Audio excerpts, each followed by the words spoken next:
Hey everyone, it's Michelle Caruana from Play Cafe Academy. And if you can't guess by the video title or my headband, I don't know if you can see it, but it says I'm feeling 2022. And I have my banner in the background. This is my annual trends video. So every single year around December, January time, this year I'm a little bit late, I put out a video predicting the trends that I have already seen starting to take place for the new year. Now, way back when I started doing these in 2018 and 2019, it's so funny to kind of look back at those videos because I could have really had no way of knowing all of the things that were going to really shake up the indoor play industry. And it's definitely been a difficult couple years. So this video is going to be a little bit shorter because honestly, not that much has changed since my trends video last year. So I'm going to bring up a couple new points and I'm going to put a lot of emphasis on a couple things that I've really seen shift and some predictions that I think will definitely come true in 2022.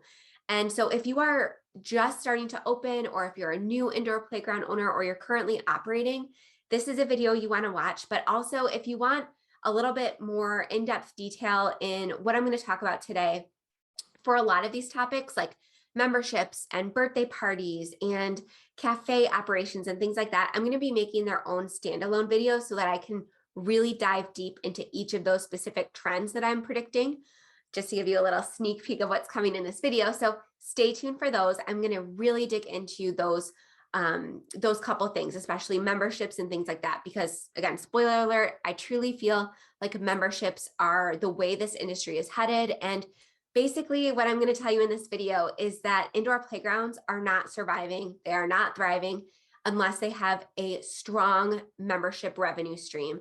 Open play is kind of a thing of the past. Yes, you can still offer it.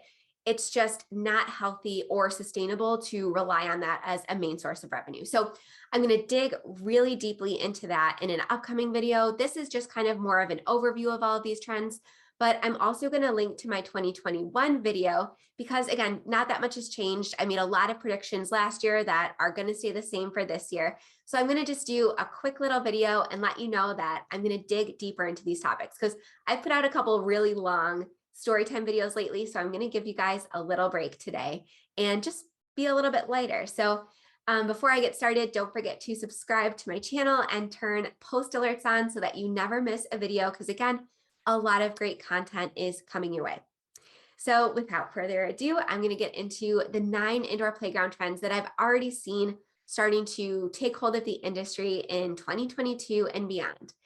And you guessed it, number 1 is memberships. Again, I think it is the most underutilized tool in the indoor playground industry. Yes, every indoor playground pretty much out there has a membership option, but they're not really focusing on it. And I do a lot of one-on-one work with people or just have conversations with other people in the industry as a part of my Playmaker Society program. And a lot of times if somebody will come to me from the group and they're really struggling, literally the first thing that I will ask them the last 18 months is, how many members do you have? And then they'll kind of tell me, and then I'll say, well, what is your strategy to get new members? What is the current number of members that you need to operate successfully? And they kind of give me this deer in headlights look like, well, I offer memberships. I put it on my website, it's on my wall. Like, what else can I be doing?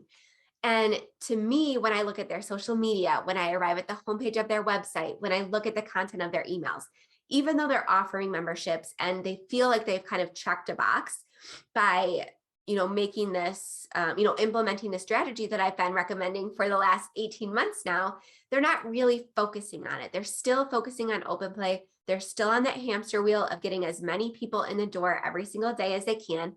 And as we all know, in this post mid-COVID world, that's just not something that can sustain a business right now. And the indoor playgrounds that are failing, that are closing their doors, are the ones that are relying still heavily on that open play revenue.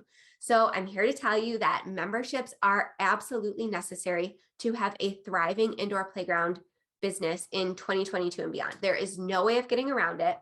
Now, again, I'm so sorry, I have a cold, but excuse me.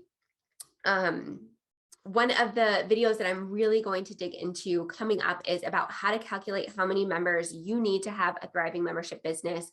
And I'm really going to get into the retention numbers and the strategies and things like that. So stay tuned for that. That is absolutely coming up. But when I look at successful indoor playgrounds and not successful indoor playgrounds right now, I guarantee you nine times out of 10, it has to do with memberships and how much recurring revenue one business has.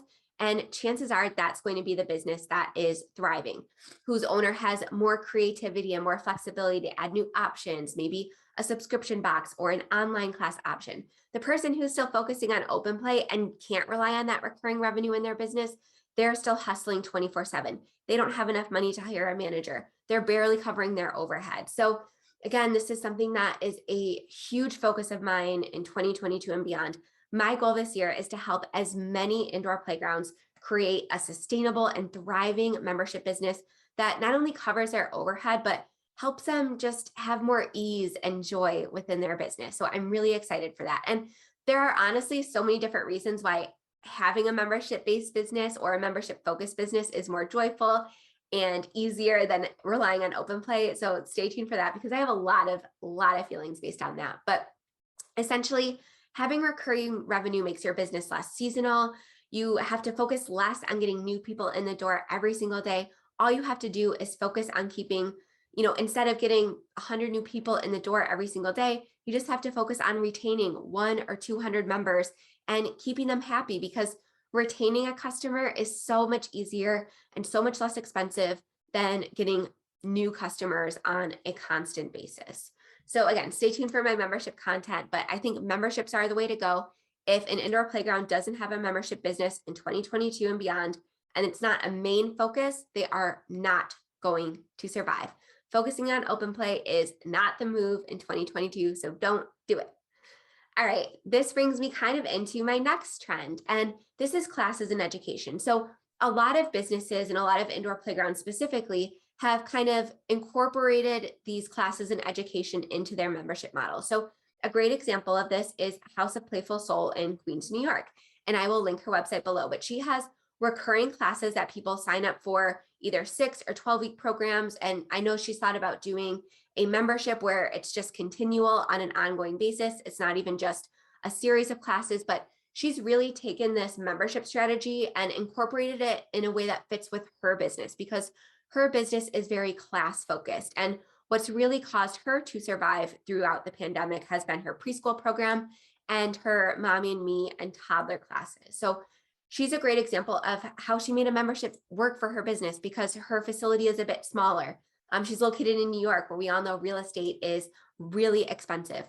So she's taken what was already work for her business and simply turned it into a recurring revenue model. So I think that's really smart. But if you look at any survey, if you talk to any parent over the last couple of years, especially with the rise in remote learning and having to quarantine, parents are really concerned not only about their kids' education and them missing out, they're also concerned about them missing out on socializing and interacting with other kids, especially the kids who were born during the pandemic. So having these small group classes are not only a great way to invite people into your facility, and again, a smaller group setting that might be a little bit more comfortable to them, because there's less risk of COVID exposure, obviously, in a small group as opposed to a huge facility where they're just getting people in and out, in and out, in and out all day.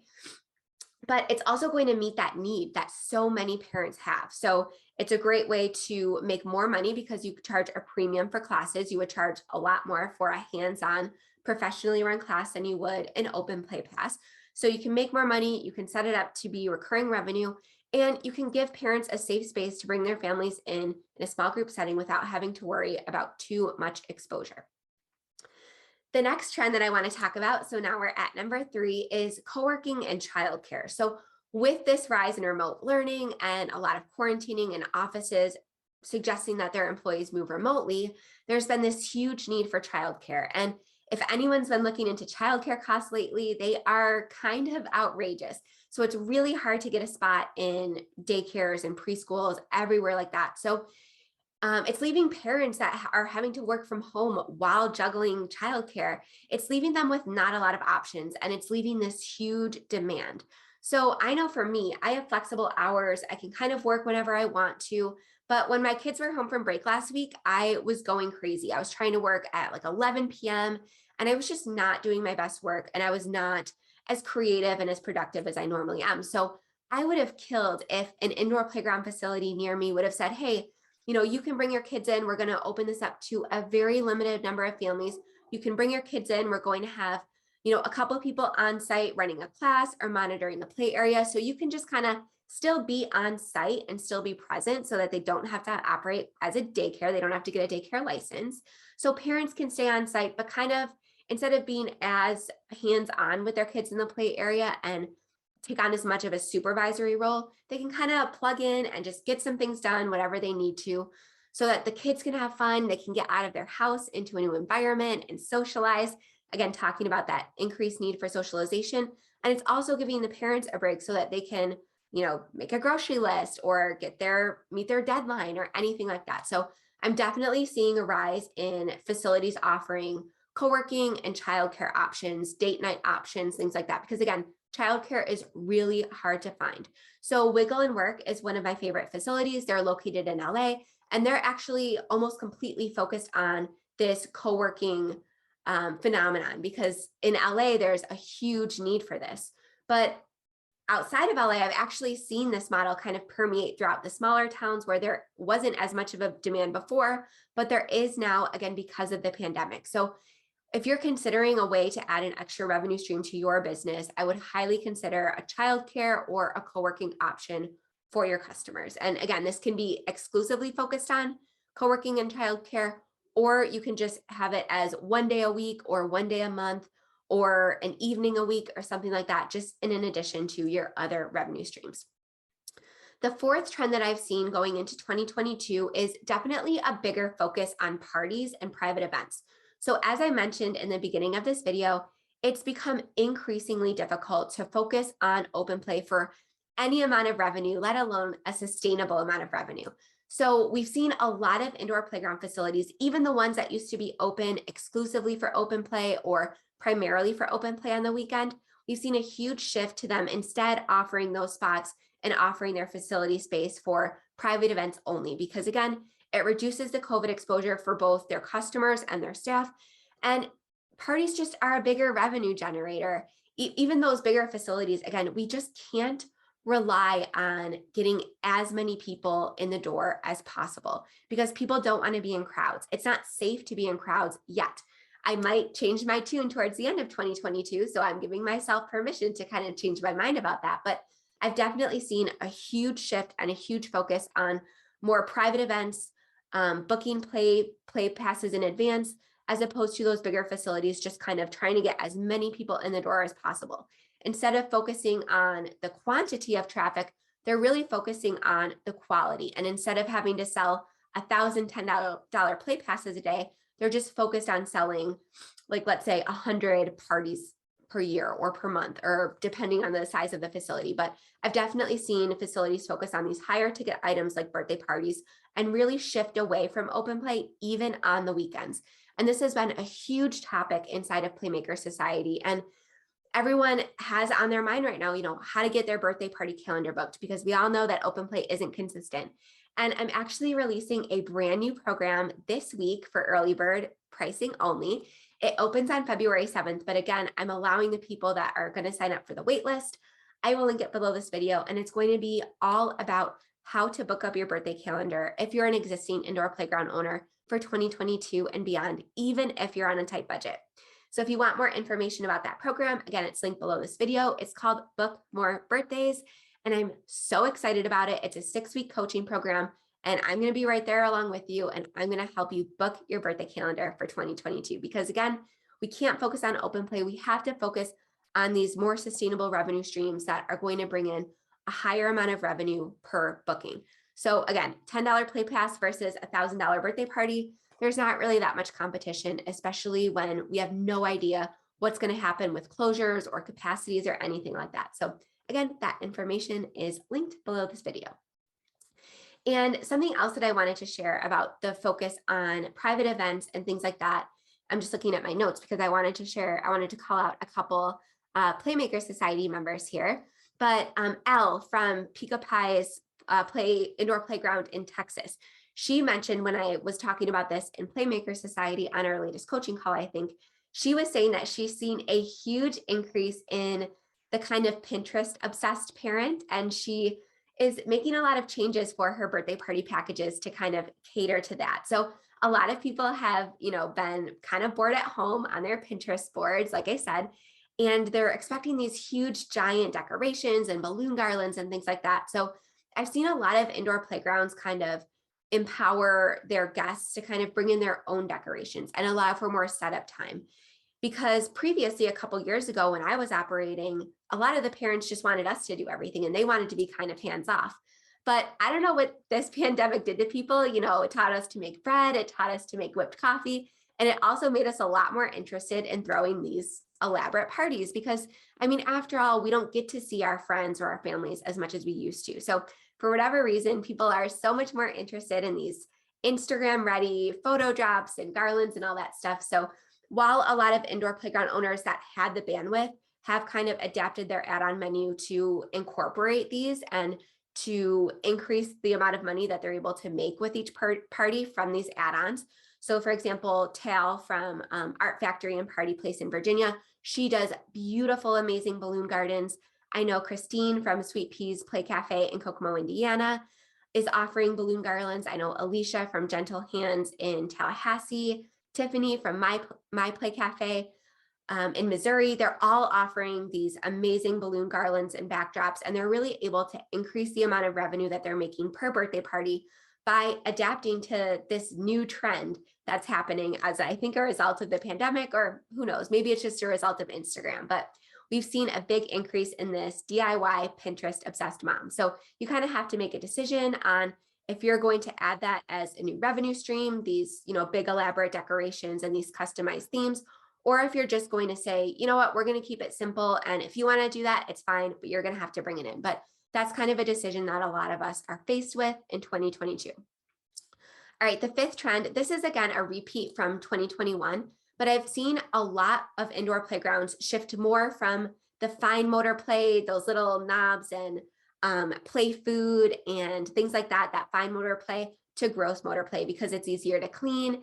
It reduces the risk of infection because again, it's a lot easier to clean, like just wipe down a wall or wipe down a play structure, or to employ something like MicroShield, which is a mist that actually fights against bacteria while people are using it. So it's not just reactive, it's actually proactive killing germs. So it's a lot easier to use something like that with gross motor activities. So slides, play structures, things like that. It's really difficult to keep those little tiny parts, especially the ones that can be put in their mouths, clean. So I've seen a lot of indoor playgrounds do away with all that fine motor stuff, or as much as possible, while still being inclusive to all, and switch a little bit more to the gross motor play, things like that. So as new indoor playgrounds open, I'm definitely seeing less and less of that, those small toys being incorporated in the play cafe.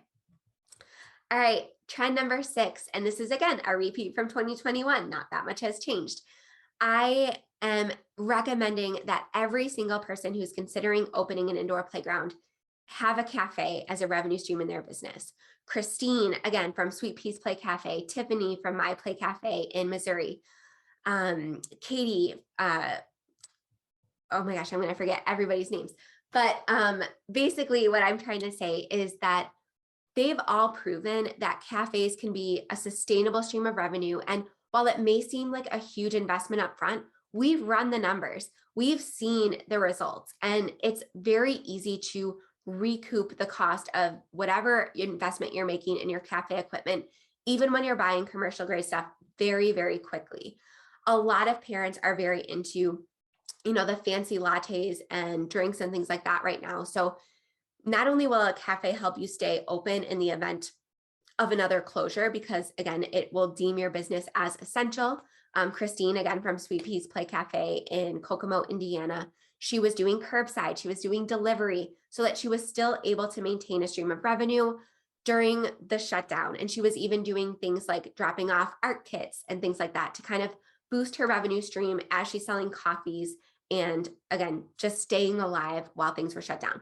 I hope that we're not heading towards another shutdown, but having a cafe is going to help, future-proof your business against any future shutdown. So I highly recommend adding a cafe. And again, just to reiterate, we can't rely on simply high traffic numbers anymore, getting as many people in the door every day.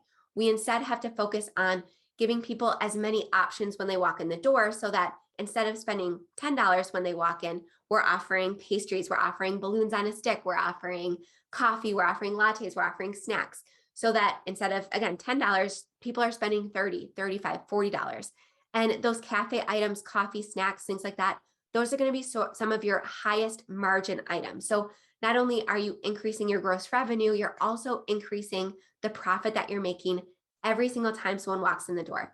And that is absolutely essential, again, because we can't rely on traffic numbers. We have to rely on, I don't want to say getting the most out of people when they come in, but offering them as many services and conveniences as possible. Because let's be honest, if you didn't offer coffee or something like that, they're probably stopping for coffee on the way, or they're probably going to stop for a snack on the way home. So it's all about offering convenience for the people that are coming in and making sure that you're able to stay alive while still maintaining those low traffic numbers.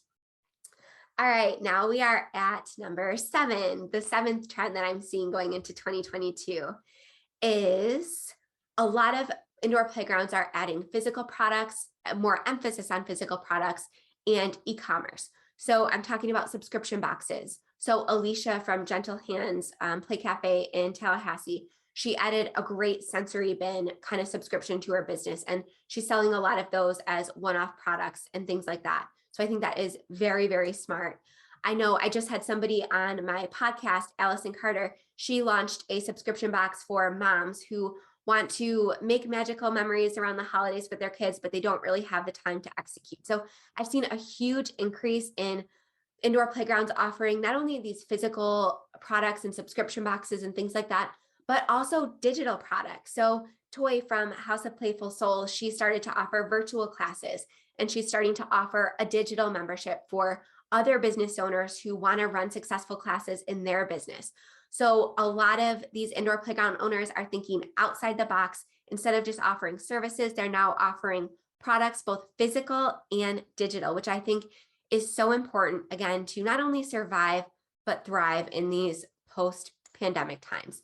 Another example is Tal from Art Factory and Play Party Place in Virginia. She's doing a lot of balloon pickups. So she has a helium tank, so people can call and order a balloon bouquet, and they come in and pick it up. And that's a huge high profit margin item for her. She also sells the balloon on the stick, which I mentioned.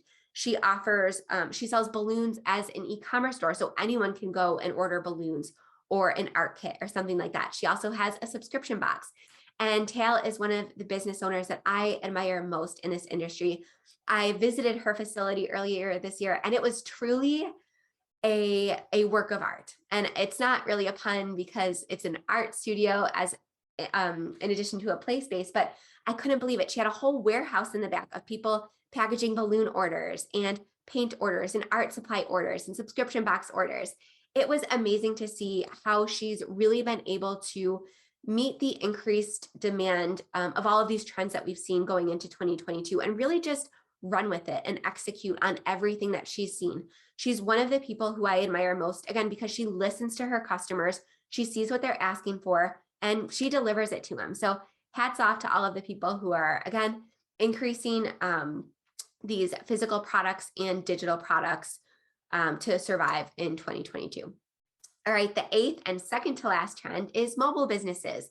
So a lot of indoor playgrounds are relying less and less on their physical space. And they understand that, the way we celebrate events are changing. A lot of people feel a lot more comfortable celebrating outside or celebrating in their home or celebrating, wherever off-site. They don't necessarily want to celebrate in an indoor playground facility. And that's understandable. So a lot of indoor playgrounds have responded to that by saying, okay, we're going to allow you to rent some soft play equipment, or we're going to allow you to rent some decorations, or we're going to deliver balloon garlands. So we're going to decorate for your party and provide the favors, but you can have it at your facility. Again, soft play rental, chair rental, table rental, tent rental. There are all these different ways now that indoor playgrounds are saying, okay, we understand if you don't want to celebrate in our facility, we're going to allow you to have that same great experience that we deliver to our customers, but you can have it outside or at the location of your choosing. So if you're interested in learning more about these mobile event businesses, I do one workshop every single year, and it's coming up on January 18th. And it's all about how to launch a mobile business. Even if you don't have an indoor playground, even if you are starting from scratch, you can launch a business like this where you're doing mobile characters or mobile balloon deliveries or mobile decorating or soft play rental. You can launch it and get your first paying client in as little as a week. So again, that workshop is also linked in the description of this video. It's January 18th. I only do it one time a year and it only sells out. And I limit the number of spots that I allow for this workshop because I do it live. So I'm always answering questions and it's just too overwhelming when there's more than 100 people there. So I limit registration. So there are still spots open as I'm recording this video. So I will link to that if you want to either add a mobile event business revenue stream to your existing business, or if you're interested in starting a mobile event business from scratch. All right, and then the last trend that I'm seeing going into 2022 is this is one more repeat from 2021, and it's one of my favorite ones. As a mom of a child with special needs, I'm loving the trend of seeing so many more spaces be really understanding and more inclusive of children with all abilities. So even though they're becoming a little bit gross motor focused, they're making sure that they have equipment that all children can use despite their, whatever their physical or neurological abilities or differences can be. So I'm loving the trend of seeing indoor play spaces be more inclusive. And I really hope that that trend continues, because something that I've really noticed in a lot of my special needs parenting groups are that we've been hit one of the hardest in terms of different groups of parents as a result of the pandemic. Our special needs kids suffered a lot, from loss of services to having virtual services, to all of these shutdowns. So I love that spaces are including a lot more activities and a lot more options for families with, again, all differing needs.